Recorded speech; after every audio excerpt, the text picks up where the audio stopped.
طرح کی قیاسی تفصیلات گھڑنے سے ہمت نہ ہو سکتی۔ جب 900 سے زیادہ صفحات پر محیط نگاروں کو یہ تذکرہ اشاعت کے لیے تیار ہوا تو پروفیسر فتح محمد ملک سابق صدر نشین مقدور قومی زبان میری مدد کو آئے اور اسے بڑی محبت و احترام سے انہوں نے شائع کیا، بلکہ انہوں نے 75,000 روپے بطور رائلٹی بھی دی، جو میرے چھوٹی بہن عزیز نشاط کی شادی کے موقع پر بابرکت ثابت ہوئی۔ پھر اوسا کا جاگیر اپنی 1 ماہ کی تنخواہ سے اس کی اشاعت کا قصہ پہلے لکھ چکا تھا۔ اب ایک عرصے سے وہ ایڈیشن بھی معروم یا کم یاب ہو چکا۔ دوسرے ضرورت تھی کہ طالب علموں کے لیے اسے اور مفید بنانے کے لیے اسے تازہ ترین معلومات سے آراستہ کیا جائے، بعض کوتاہیوں کا ازالہ کیا جائے اور اسے ایک نئی ترکیب دی جائے۔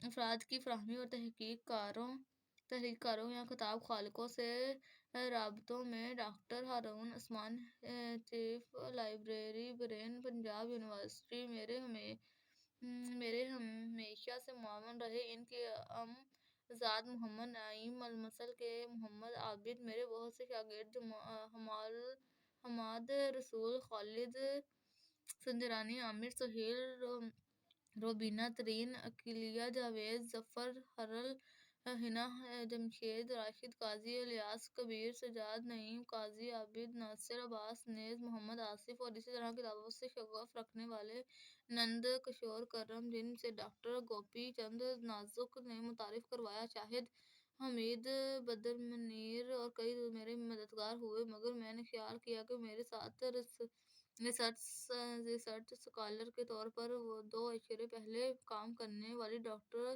شازیہ منیر، جامعہ اسلام بہاولپور کے کتاب خانے سے مستدی کے ساتھ مواد افراز کرنے والی ڈاکٹر روبینہ رفیق، اور بھارت کے بڑے برقیائی ذخیرے اور دیگر ایسے ذخائر سے برق رفتاری سے معلومات دینے والے یونیورسٹی کے ڈاکٹر خاور نوازش میری مدد کی، اور ڈینٹل کالج لاہور کی نئی پی ایچ ڈی کلاس میں ہمارے ایک حیرت انگیز طالب علم اور کتاب زیادہ سے زیادہ چھپے مگر طالب علموں کے لیے حوصلہ شکن قیمت کے ساتھ نہ پہنچے۔ یہ اور بات کہ اس مرتبہ ضمانت بہت زیادہ ہے اور شاید طباعت کے اخراجات بھی بڑھے ہوئے، اور ماضی میں درسگاہوں میں دیے جانے والے کا اب اپنا گزارا صرف پنشن پر ہے۔ انوار احمد۔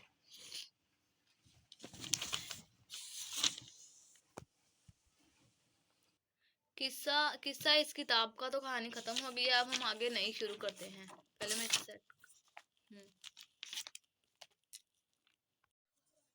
اردو قصے کی کہانی، ایک اور کہانی ہے، اب اسے پڑھتے ہیں۔ پہلے ہم دیکھ لیں آگے اور کتنی ہیں۔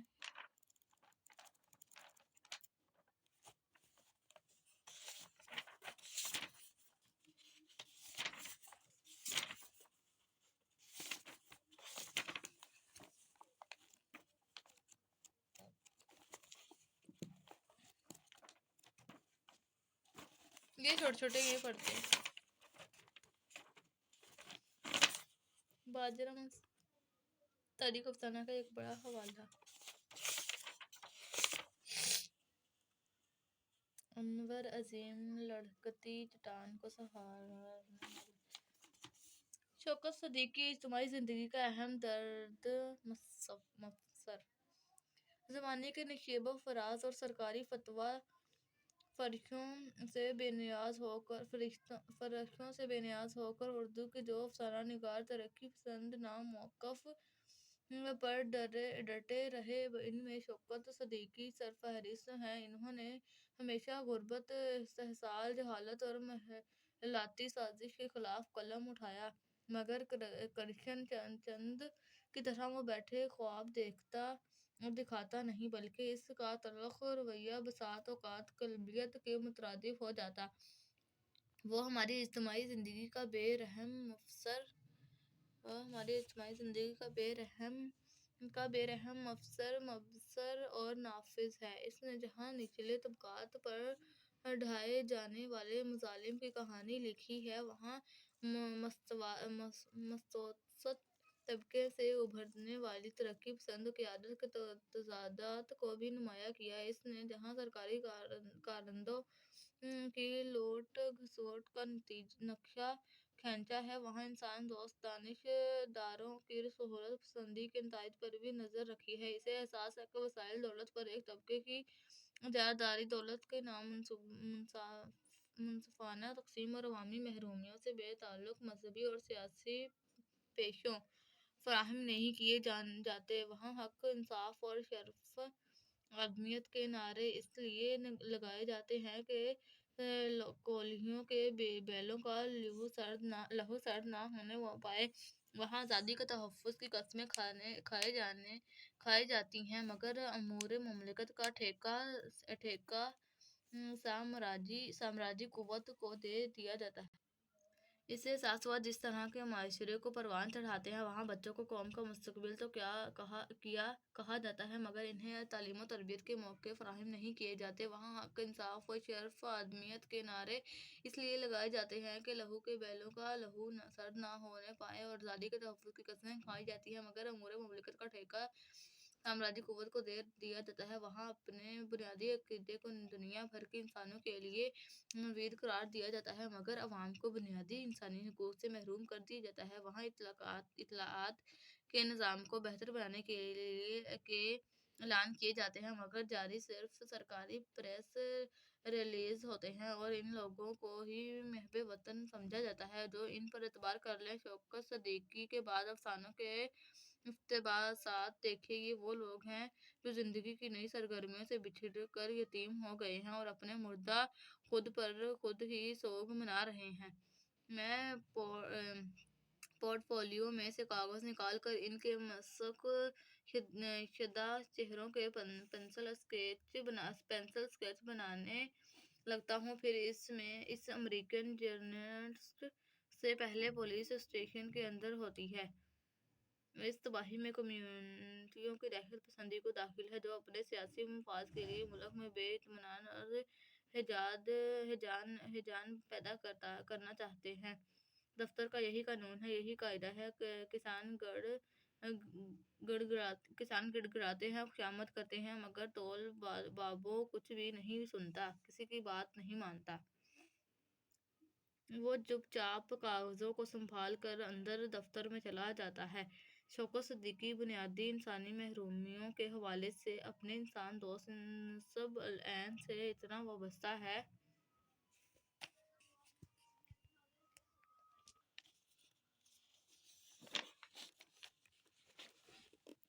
کہ وہ فسادات کی رات سابقہ فوجی تامیاز جنگ ختم ہو گئی اور میرا حال تم نے دیکھ ہی لیا کی ہلاکت کے بعد بھی پھٹی ہوئی آنکھوں سے جھانکتی، سوال کرتی بھوک پر دیکھتا ہے، یہ تک بھوک زندہ تھی۔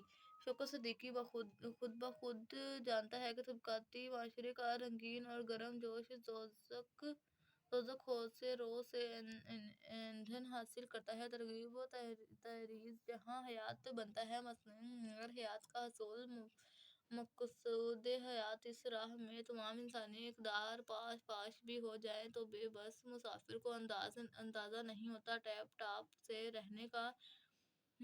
سے رہنے کا مطلب ہے خوبصورت ڈرائنگ روم میں بیٹھنے کی خواہش، کاروں کے نئے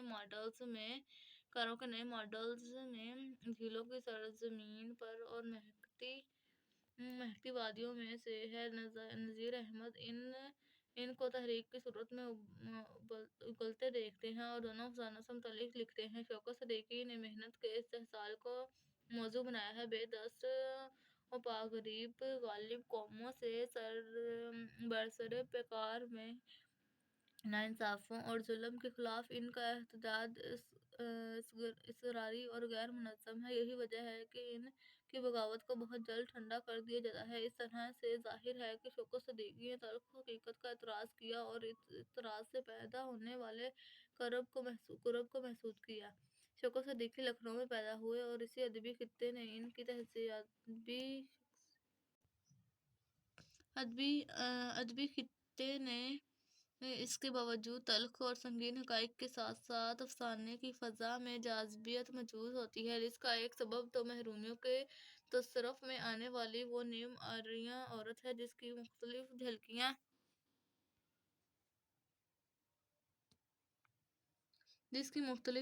وہ جادوئی شیشے میں دکھاتے رہتے ہیں۔ تیسرا آدمی کے پہلے افسانے استصحاب میں ان کے تخلیق کردہ بیشتر کردار انہی سے مکالمہ کرتے ہیں۔ ان میں ایک دل آویز نسوانی کردار سندلی جب اپنے تخلیق کار سے کہتی ہے مجھے بنانے سنوارنے میں آپ اپنے ہاتھ بھی حق تلفی کر بیٹھے ہیں، آپ نے دنیا کو گشت نمائی کا موقع دے دیا تو تخلیق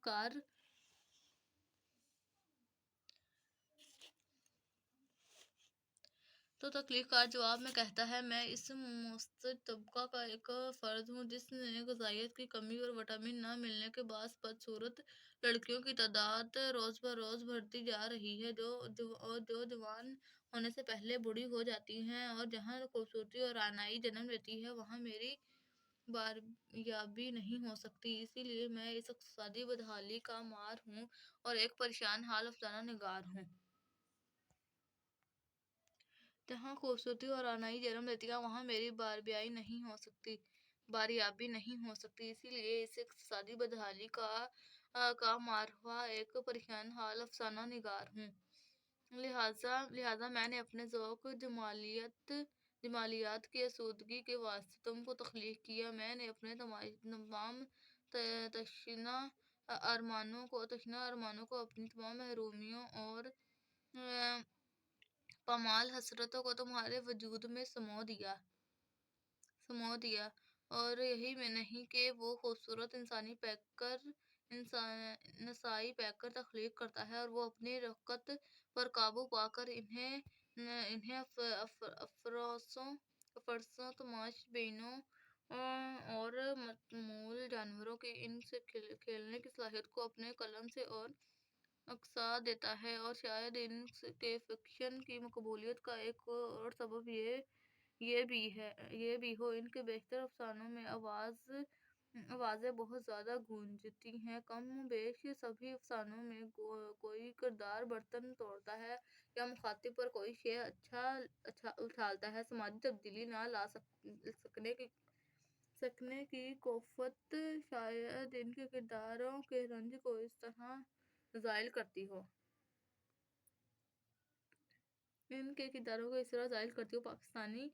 پاکستانی معاشرے میں کارفرما استحصال نظام کے سبھی کردار ایک باشعور شخص کی طرح شوکت صدیقی کی نظر میں ہیں۔ یہ چاہتے ہیں دادا محمد سومرو جیسے سندھی واڑے ہوں یا علیم الدین سبزواری جیسے زرد صحابی، خفیہ ہاتھ بلوچ سردار اور تمن دار ہوں۔ بھگوان ان درکان بیگو کریت اور سمگلر سنتکار ان کے مجرم اعلی کار۔ تیسرا آدمی اور سب سے بڑھ کر یہ کہ علامہ اقبال اور دیگر محترم والوں کو فروخت کر کے ترقی کے زینے پہ چڑھنا تو دولتیہ طبقہ۔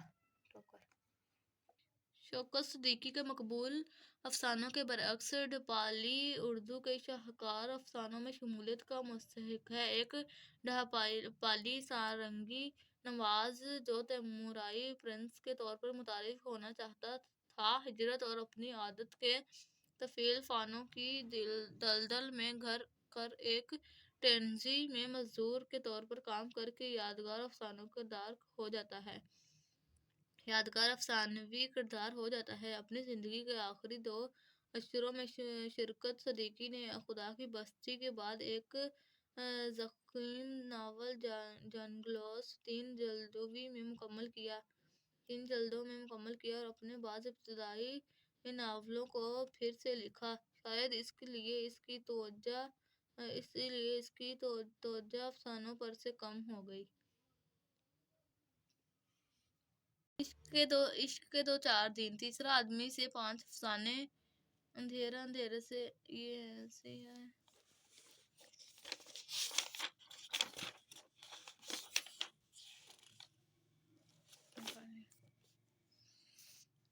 خواجہ مصور 17 جنوری 1939 کو لکھنؤ میں پیدا ہوئے. افسانہ نگار، ڈرامہ نگار اور ناول نگار ہیں. ان کے والد ڈاکٹر تیمور احمد خان مختلف اوقات میں اتر پردیش کے مختلف قصبات میں متعین رہے، لہٰذا وہ بھی اپنی بہن ختیجہ مصور کی طرح مختلف قصبات کے مختلف اسکولوں میں تعلیم حاصل کرتی رہی.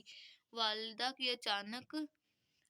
کی اچانک رحلت کے بعد سلسلہ تعلیم منقطع کر دیا گیا، مگر گھریلو علمی ماحول نے انہیں نجی طور پر حصول علم میں مشغول رکھا. ان کا پہلا افسانہ 16 سال کی عمر میں طبع ہوا. انہوں نے مسلم لیگ کے خواتین گروپ منظم کیا اور قیام پاکستان کے بعد اہل خاندان کے ہمراہ لاہور منتقل ہو گئی. انہوں نے احمد ندیم قاسمی کے ساتھ مل کر نفوذ کی ہدایت کے فرائض سر انجام دیے. ہم تصانیف میں چرخے ہائے اللہ، چوری چھپے، اندھیرے اجالے، تیسری منزل اور وہ لوگ جو چاند کی دوسری طرف شامل ہیں. احمد علی خان کے ساتھ ازواجی افسانہ 16 انہوں نے مسلم لیگ کے خواتین کے گروپ منظم کیا اور قیام پاکستان کے بعد اہل خاندان کے ہمراہ لاہور منتقل ہو گئی. احمد علی خان نے ساتھ ازواجی رفاقت قائم ہوئی. مجلس فروغ اردو قطر کی جانب سے علمی اردو ایوارڈز 4005 میں دے دیا. 15 ستمبر 1421 میں باجرہ مسود نے اس زندگی سے کنارہ کیا تو زاہد حنا نے لکھا آخری اسٹیشن آ گیا اور کشور ناہید نے لکھا ہاجرہ آپا الوداع.